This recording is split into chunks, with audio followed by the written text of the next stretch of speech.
അജിത് പവാർ ശരത് പവാർ പോര് ഇപ്പോഴും മുറുകുകയാണ്. മാസങ്ങൾ ഒരുപാടായിട്ടും അതിനൊരു മാറ്റവുമില്ല.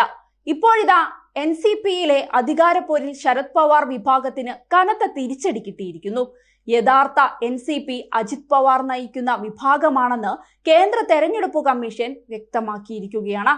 തെരഞ്ഞെടുക്കപ്പെട്ട അംഗങ്ങളുടെ എണ്ണമടക്കം അടിസ്ഥാനമാക്കിയാണ് തെരഞ്ഞെടുപ്പ് കമ്മീഷന്റെ ഈ തീരുമാനമെന്നാണ് റിപ്പോർട്ടുകൾ പറയുന്നത്. ഇതോടെ NCPയുടെ പതാകയും ഒരു ഔദ്യോഗിക തെരഞ്ഞെടുപ്പ് ചിഹ്നമായ ക്ലോക്കും അജിത് പവാർ വിഭാഗത്തിന് ലഭിക്കും.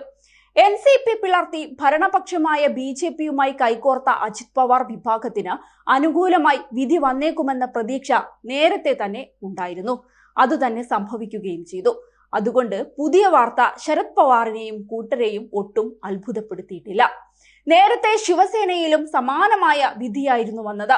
എതിർപക്ഷത്തെ അയോഗ്യനാക്കണമെന്ന ഉദ്ധവ് താക്കറെയുടെ ആവശ്യം തള്ളിയതിന് സമാനമായി ശരത് പവാറിന്റെ ആവശ്യവും ഇപ്പോൾ തള്ളിയിരിക്കുകയാണ്.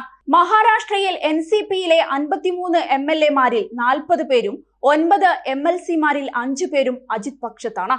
ഇതോടെയായിരുന്നു പാർട്ടിയുടെ പേരും ചിഹ്നവും അനുവദിക്കണമെന്ന് ആവശ്യപ്പെട്ട് അജിത് വിഭാഗം കേന്ദ്ര തെരഞ്ഞെടുപ്പ് കമ്മീഷന് മുൻപാകെ അപേക്ഷ നൽകിയത്. ശിവസേന കേസിൽ ഷിൻഡെ പക്ഷത്തിനായിരുന്നു തെരഞ്ഞെടുപ്പ് കമ്മീഷൻ പേരും ചിഹ്നവും അനുവദിച്ചിരുന്നത്. 6 മാസത്തിനിടെ 10ലധികം ഹിയറിംഗുകൾ നടത്തിയതിനു ശേഷമാണ് അജിത് പവാറിന്റെ വിഭാഗത്തിന് അനുകൂലമായി NCPയിലെ തർക്കം തെരഞ്ഞെടുപ്പ് കമ്മീഷൻ പരിഹരിച്ചിരിക്കുന്നത്. ശരത് പവാർ വിഭാഗത്തിന് പുതിയ പാർട്ടി രൂപീകരണത്തിന് പേര് ക്ലെയിം ചെയ്യാനും 3 നിർദ്ദേശങ്ങൾ കമ്മീഷനിൽ സമർപ്പിക്കാനും കമ്മീഷൻ അവസരം നൽകിയിട്ടുണ്ട്. ഇന്ന് ഉച്ചകഴിഞ്ഞ് 3 മണി വരെയാണ് സമയപരിധി. NCP പിളർന്നതോടെ ശരത് പവാറിനെ പാർട്ടിയുടെ അധ്യക്ഷ സ്ഥാനത്ത് നിന്നും അജിത് പവാർ പക്ഷം നീക്കിയിരുന്നു.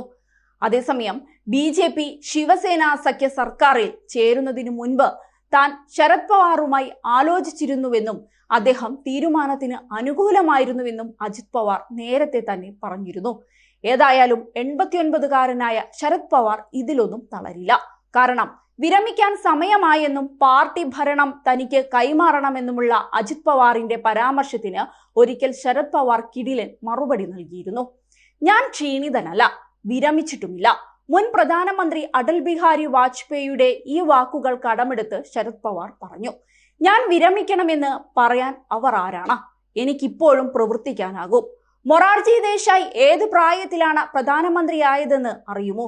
എനിക്ക് പ്രധാനമന്ത്രിയോ എന്തിന് മന്ത്രി പോലും ആകണമെന്നില്ല. പക്ഷേ എനിക്ക് ജനങ്ങളെ സേവിക്കണമെന്നാണ് ശരത് പവാർ അജിത് പവാറിനെന്ന് മറുപടി നൽകിയത്. മകനല്ലാത്തതിനാൽ താൻ ഒതുക്കപ്പെട്ടുവെന്ന അജിത് പവാറിന്റെ പരാമർശത്തോടും ശരത് പവാർ ഒരിക്കൽ പ്രതികരിച്ചിരുന്നു. ഈ വിഷയത്തിൽ കൂടുതൽ പ്രതികരിക്കാൻ ഞാൻ താല്പര്യപ്പെടുന്നില്ല. കുടുംബ വിഷയം ഞാൻ കുടുംബത്തിന് പുറത്ത് സംസാരിക്കാൻ ഇഷ്ടപ്പെടുന്നില്ല. അജിത് പവാർ മന്ത്രിയായി, ഉപമുഖ്യമന്ത്രിയായി. എന്നാൽ തന്റെ മകളായ സുപ്രിയ സുലെക്ക് ഒരു മന്ത്രി പദം പോലും നൽകിയിട്ടില്ല. കേന്ദ്രത്തിൽ മന്ത്രിപദത്തിന് NCPക്ക് അവസരം ലഭിച്ചപ്പോൾ MP ആയിരുന്ന സുപ്രിയയ്ക്ക് അവസരം കൊടുത്തിട്ടില്ല. മറ്റൊരാൾക്കാണ് അന്ന് അവസരം നൽകിയത്. ചിലരെ വിശ്വസിക്കുന്ന കാര്യത്തിൽ എനിക്ക് തെറ്റു പറ്റിപ്പോയി. ഇനിയും ഞാൻ ആ തെറ്റ് ആവർത്തിക്കില്ലെന്ന് അജിത് പവാറിനെ ചൂണ്ടി ശരത് പവാർ പറഞ്ഞു. എന്തു വന്നാലും അജിത് പവാറുമായുള്ള അംഗത്തിന് ശരത് പവാർ ഇപ്പോഴും തയ്യാറാണ്.